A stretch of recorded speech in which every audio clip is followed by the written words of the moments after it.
So let's take a look at some of our Irish whiskey. This is Irish whiskey single malt number 1.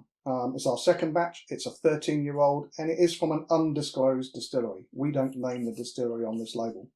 It is a release of 2,200 bottles, bottled at 48.4% ABV. Now, if you know your Irish whiskey history, then you should be able to close down on the distilleries that this could come from. It is a single malt, so that rules out Ireland's largest distillery, Middleton, as they don't make a single malt commercially. Their focus is grain whisky for most of the Irish blended whiskies, Jameson's being the key one, and single pot still whisky, your Redbreast, your Middleton, Greenspot, etc. For centuries, Ireland maintained its supremacy, only yielding to Scotland at the end of the 19th century. Throughout much of the 19th century, the whisky powerhouse was undoubtedly Dublin, whose half-dozen distilleries had a production capacity of nearly 10 million gallons per year, and in some years accounted for up to 1 gallon in every 7 of all the whisky distilled in the British Isles. Ireland's whisky dominance started to slip towards the end of the 19th century, the coffee still being one of the initial factors of this decline.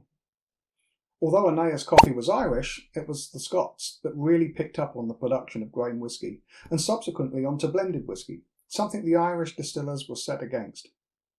By the late 1970s, just 2 Irish whisky distilleries existed: Bushmills, up north in County Antrim, and Middleton, way down south. It wasn't until 1987 that a new distillery opened.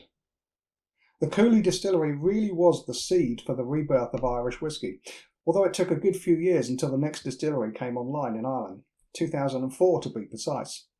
When I last looked earlier this week, and you do need to check almost weekly these days, the Irish Whisky Association were citing 33 distilleries. So what's going on with our label? Now, the inspiration for this label comes straight out of a British-made sitcom called Father Ted. It originally aired on Channel 4 from April 1995 and ran for just 3 series up until May 98. Set on the fictional Craggy Island, a remote location off of Ireland's west coast, the show is about 3 priests exiled on the island for various past incidents. Now, our label comes directly from an episode called A Song for Europe that featured their Eurovision Song Contest entry, in a dream, called My Lovely Horse. So go on, Google it. You know you want to. So let's get this in a glass and tell you a little bit about it. Now, this is such a gentle whisky. It's what I call a breakfast whisky, and that's not saying that I have whisky for breakfast. No, we don't recommend that at all. That's not a thing to do. Breakfast whiskies means it's a whisky that you open a tasting with, really, because it's light, it's gentle, it's not going to be too aggressive on the palate. Although a splash of whisky in your porridge on a cold winter's morning is a nice way to go. So,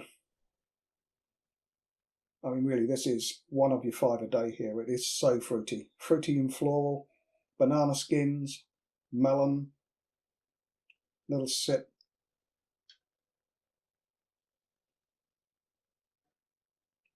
Back on the, oh, it's soft and sweet. Back on the nose. Yeah, there's a floral element there. It's definitely jasmine, hints of icing sugar and cinnamon spice on the palate.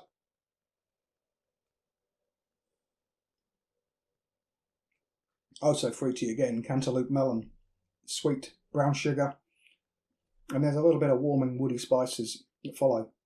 The finish is quite long, actually. It's a nice balance between that sweet melon and wood spice, and it really lingers. Cheers!